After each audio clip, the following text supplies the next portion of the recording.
रात शादी में एक आंटी से मुलाकात हुई। तकरीबन 40 साल तक की होंगी, लेकिन इतनी खूबसूरत कि ऐसा लग रहा था जैसे 25 की हैं।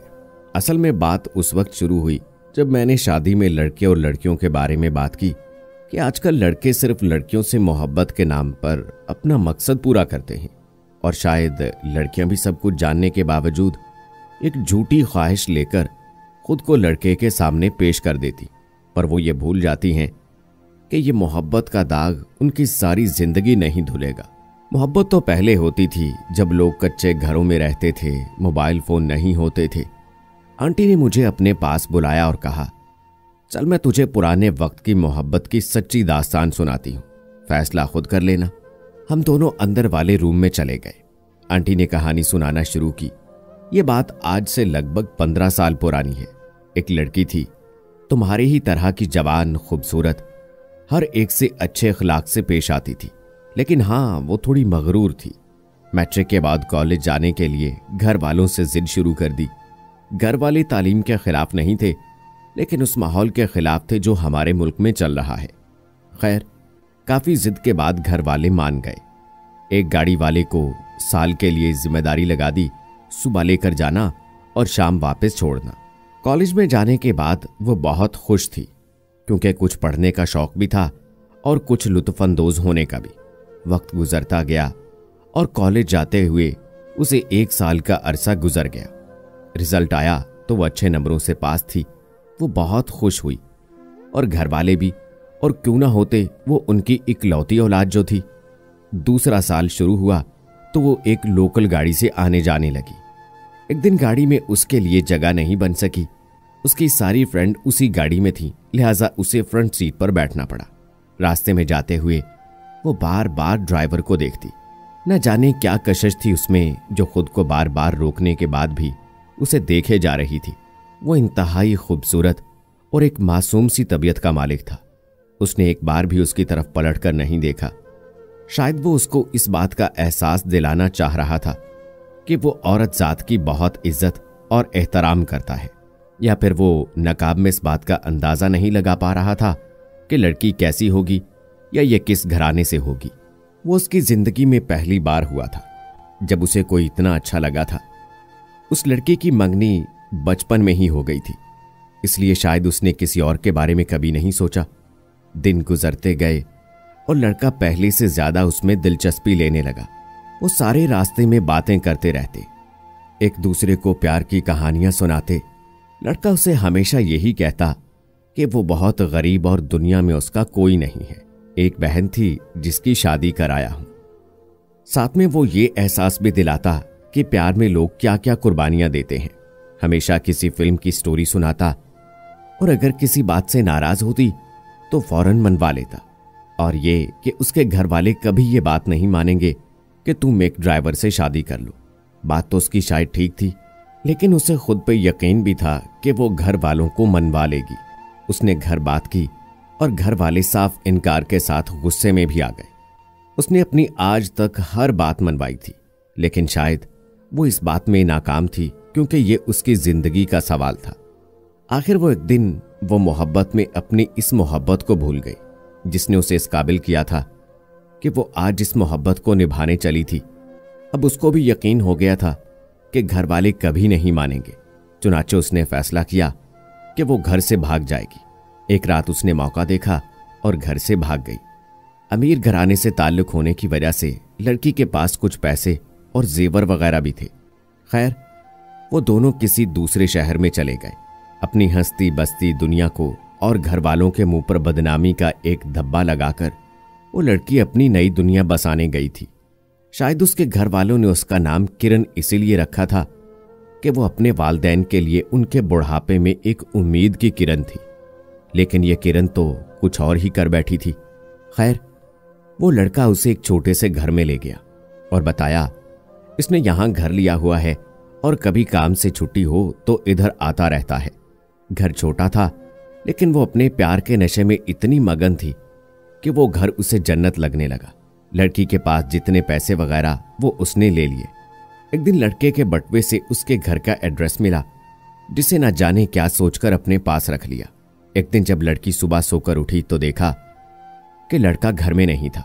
वो कुछ परेशान हुई, लेकिन उसे इस पर बेहद यकीन था। इंतजार करते करते दोपहर और फिर शाम हो गई।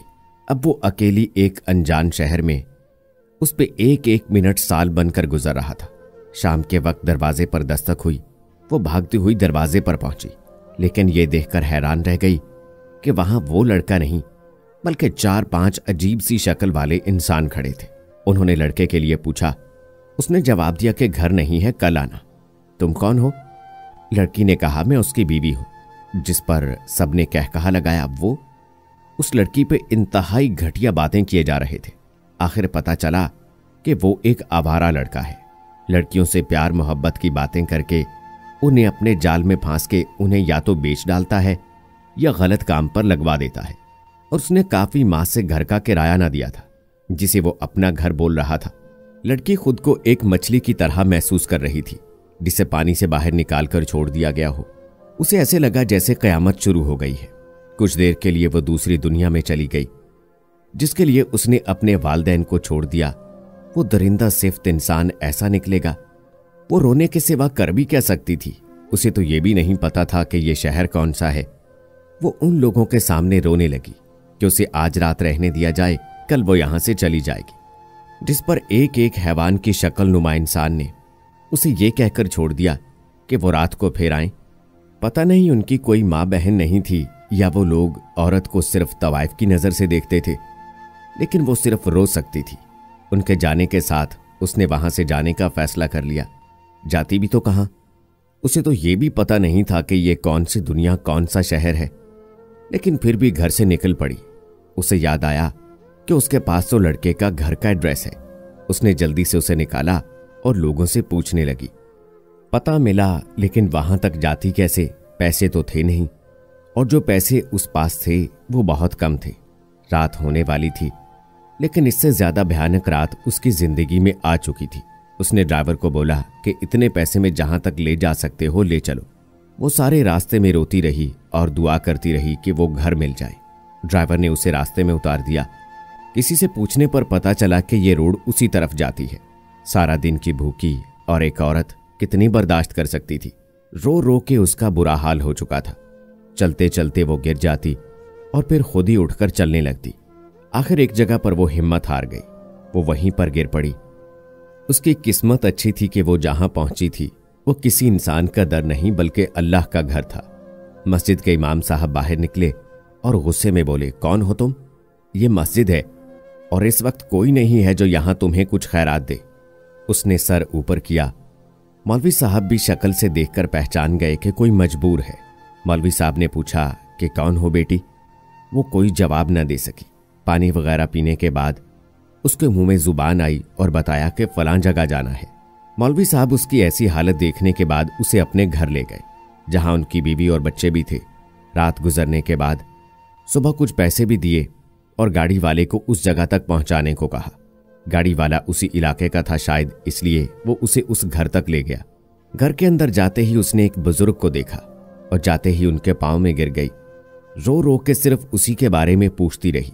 बाबा जी अंदर गए और एक अखबार का टुकड़ा ले आए, जिसपे कुछ साल पहले उन्होंने उसे आग कर दिया था कि उसका उनसे अब कोई ताल्लुक नहीं था।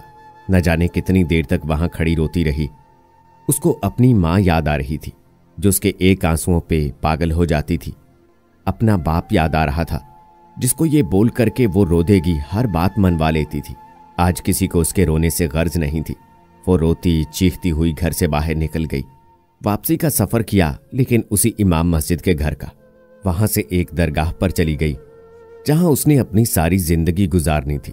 एक शहजादी की तरह अपने घर में रहने वाली लड़की वहां 2-2 दिन का बचा खाना खाने पर मजबूर थी। लेकिन करती भी तो क्या करती? गलती भी तो उसकी अपनी थी। न जाने ऐसे ही कितना अरसा बीत गया।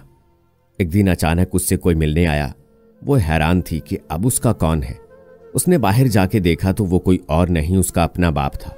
ना चाहते हुए भी वो पागलों की तरह उससे लिपट गई। न जाने कितनी देर तक उससे लिपट कर रोती रही। ना कोई शिकवा ना गिला, दोनों तरफ सिर्फ आंसू थे।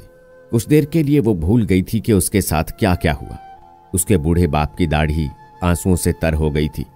चलो बेटी घर चलो, तुम्हारी माँ बहुत रोती है तुम्हारे लिए। ये सब कुछ सुनाते हुए आंटी की आंखों से आंसुओं का एक सैलाब उमड़ आया था। उन्होंने हाथ से इशारा किया कि जाओ, यहां से जाओ। और मैं बाहर बैठकर रोती और सोचती रही कि ये प्यार के किस्से आज से नहीं, हमेशा से ऐसे ही रहे हैं। न जाने अब वो लड़की कहां और किस हाल में होगी। ऐसे ही कुछ हालात भागे हुए लोगों के साथ होते हैं। भगाने वाले का जब दिल भर जाता है या कोई और मिल जाता है तो पहली को छुट्टी अब अगली की बारी का इंतजार करते हैं। आजकल ऐसे दरिंदा सिफ्त भेड़िए हर मुल्क, शहर और मोहल्ले में दस्तयाब हैं, जिनका सिर्फ यही मिशन है